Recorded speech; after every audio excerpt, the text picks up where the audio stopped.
pasti berjuangnya bareng-bareng gitu kan. Betul.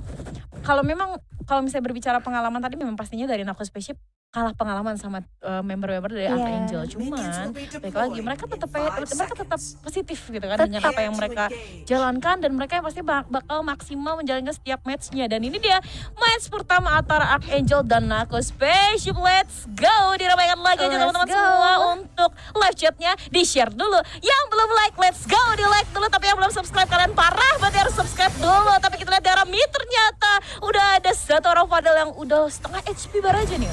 Iya, sudah setengah HP bar, padahal masih pagi loh. Ini 30 detik juga belum tadi ya, tapi dari tim lawannya tidak mau memberikan kesempatan bagi tim Archangel untuk lebih mendominasi. Dan ya di sini di arah bawahnya ternyata sudah akan mengambil dari Eagle Cruise-nya ya, di mana Eagle Cruise juga sangat-sangat membantu. Selain dari HP-nya itu juga akan menambahkan vision atau sebagai Ward Angel. Benar, berjalan vision ke arah jungle musuh ya. Tapi bisa dibilang kadang Chris Eagle tuh nyebelinnya kenapa? Kadang suka tidak terlihat gitu. Betul, tidak Kayak terlihat. iseng banget dia gitu kan, cuma muter-muter doang, kagak ngecek jungle musuh gitu. Emang kadang seperti itu sih, tapi bagusnya yang ngecek juga ke bus juga ya, takutnya ada yang lagi setup gitu kan. Tapi yang pasti juga nambah gold juga, sedikit gold, tapi ya kalau bisa dikumpulin terus menerus, terus Eagle-nya bisa jadi mimpin gitu kan untuk side lane-nya. Karena beberapa kali ada beberapa momen juga yang kayak side lane itu kalah cuman gara-gara kalah Curse Eagle.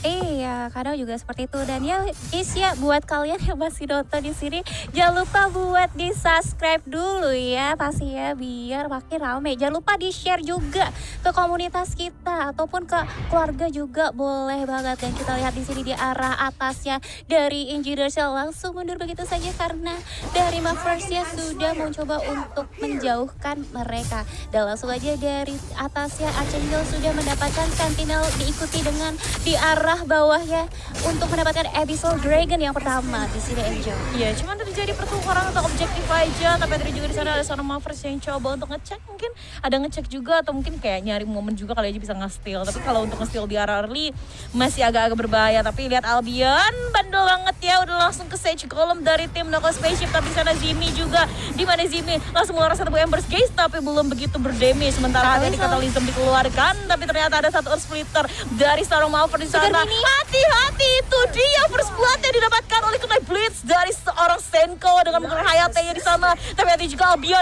bakal langsung diincar oleh seorang YGners dan ternyata gebuk-gebukannya masih menangkan oleh seorang YGners dan nice one, hanya terjadi pertukaran kill saja.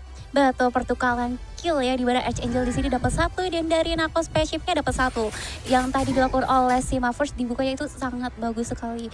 Dia tuh benar-benar mengeluarkan splitter tepat waktu dan juga dari Cataclysm diikuti dengan dari Senko-nya Kunai Blitz sehingga dapat menumbangkan 1 pemain dari tim Nako Spaceship. Tapi sayangnya dari tim Archangel si Albionnya harus tumbang, yang mana Albion itu adalah seorang junglernya Angel. Tapi kita lihat juga di sini di arah atasnya seorang Zukanya memilih untuk mundur karena didapatkan informasi juga bahwa seorang Mavers-nya sudah berada di atas untuk melindungi anaknya pasti. Waduh, melindungi Hayate-chan gitu kan, kamu mau kemana sayang gitu kan, saya sini dijagain gitu kan. Wow, tapi kita lihat ya di mana di arah atas sebenarnya udah mulai berkumpul juga beberapa orang dari tim Nako Spaceship. Tapi ternyata informasi udah didapatkan duluan oleh seorang Fadel dan juga ada Mavers di sana. Dan benar dengan kata Kawara tadi, Mavers itu memang apa ya, sampai sekarang aku benar-benar nganggep Mavers ini menjadi MVP dari tim Archangel. Walaupun dia nggak pernah dapat MVP-nya, tapi dengan inisiasinya dia itu teman-temannya, kalau misalnya tanpa dia pun inisiasinya atau sebagai inisiator, teman-temannya ada kemungkinan kemungkinan besar sulit dapetin kill gitu atau sulit dapet MVP juga. Jadi menurut aku MVP sesungguhnya adalah seorang Mavers gitu, dan positioning dia juga selalu satu level di depan teman-temannya gitu. Iya, karena dia juga adalah seorang support ya, yang mana inisiasinya juga haruslah tepat waktu agar teman-temannya bisa memberikan damage yang optimal pastinya. Tapi di sini di arah bawahnya sepertinya dari Albion hanya akan memberikan damage saja. Oke, tapi ternyata wow, Fadil masih bisa dapetin 1 kill, bahkan kill yang dapatkan oleh seorang assassin sendiri. Tapi tadi juga di sana seorang YGners masih bisa mendapat 1 orang, tapi ternyata harus langsung ditukar aja untuk kill. Tapi Zimi dikejar-kejar sama Mavers, bahkan di flicker. Woi, Mavers adalah support, mohon maaf, jadi assassin dong, itu dia. Tapi ternyata itu menjadi buying time juga untuk Senko menjatuhkan tower di bawah menit kelima. Nice one banget untuk Mavericks ya pastinya, tapi itu juga harus menjadi evaluasi juga. YG Nurse dari kemarin tuh ya performnya itu bagus sebenarnya untuk SDS laner ya, jujur aja dari pandangan aku sebagai DS laner juga. Cuman YG Nurse itu banyak kayak harusnya dia bisa ngelepas gitu kan, tapi ternyata dia nafsu dan dia nggak inget kalau hero dia itu nggak punya banyak skill escape, dan akhirnya malah ke pick off balik, dan pick off baliknya ini dikasih ke damage dealer dari Archangel. Iya, dalam itu juga Buffers dia walaupun support jiwanya jiwa assassin. Iya. Ngeliat dari lawannya sekarat, walaupun dia adalah support udahlah hantam aja karena itu udah sekarat. Dan sekarang juga dari tim Archangel tidak mau menyia-nyiakan kesempatan untuk mengambil objektif selanjutnya, yaitu Dark Slayer, yang menjadikan mereka juga lebih unggul secara item dan juga goldnya. Kita lihat juga bahwa networknya di sini udah terlampau cukup lumayan ya, karena ini arah early game juga terlampaunya adalah 2000 di sini. Benar, dan ini yang jadi unik ya. Bisa dibilang dari Knuckles Bishop gak mau swap untuk side lane-nya juga, yang bisa dibilang jadi YG Nurse agak bully-bully dikit sih. Tapi ada juga di arah bawah, sepertinya Ori juga bakal diambil, tapi ada juga saat di sini ada satu Ori Splitter dikeluarkan, tapi ternyata ada satu makhluk The Frost langsung jadi aktif oleh seorang Zimi, dan Zimi harus langsung mati saja di tangan seorang Senko di sana. Tapi hati-hati, ternyata tower dari arah bawah pun gak jadi diambil oleh tim Knuckles Spaceship. Sangat amat disayangkan, apalagi mengingat tower tier 2 dari Knuckles Spaceship di arah atas pun sudah setengah HP bar, dan di arah mid hati-hati kalau tidak ada yang defense sama sekali, bakal jadi berbahaya juga karena bakal dicicil oleh Creep sendiri. Iya, karena Creep juga akan memberikan damage terhadap tower ya. Kalau misalnya kita lihat di sini sebenarnya dari tim Knuckles Spaceship itu mereka seharusnya bergeraknya lebih bersama-sama, karena kalau misalnya aku lihat di sini dari tim Archangel-nya tuh dia nge-pushnya tuh selalu bareng-bareng, dimana dari tim Knuckles Spaceship ini dia kadang-kadang cuma sendiri, cuma berdua, sedangkan dari Archangel ini dia minimal bertiga, jadi bisa menumbangkan musuh-musuh atau dari tim Knuckles Spaceship itu sendiri, sehingga di atasnya juga tidak bisa mempertahankan tower lebih lanjutnya Angel. Yo, tapi hati-hati juga di arah atas, hati-hati di sana udah ada low HP bar, dan Zero harus langsung saja bisa di-take skill oleh seorang assassin, tapi assassin masih tidak puas, masih coba untuk striker dan patah, tapi ternyata hati-hati masih bisa di-take skill, tapi ternyata Albion dengan bantuan katalism dari seorang Illumia masih bisa selamat, di-stun sedikit, kena agro tower, dan Albion dapetin double kill. Dan wow, itu menjadi informasi yang sangat amat baik dari Fadel dan juga dari Albion sih, karena itu jauh banget, tapi hati Fadel malah flicker ke arah depan, terkena dari beberapa damage dari seorang Zimi, bakal dikejar-kejarkan, tapi ternyata tower yang menjadi incaran seorang Senko di sana. Objektif dulu kawan katanya, tapi kita lihat ya di mana dari stage column pun bakal langsung diambil kah? Enggak, ternyata cuma di senggol-senggol sedikit aja, tapi Zimi ternyata di sana membawa beberapa skillnya yang cukup lumayan berharga pastinya. Iya, dan milih untuk lebih dulu mundur karena dari tim Knuckles Spaceship juga udah pada bangkit dari playernya, dan akan menjadi sebuah kerugian yang akan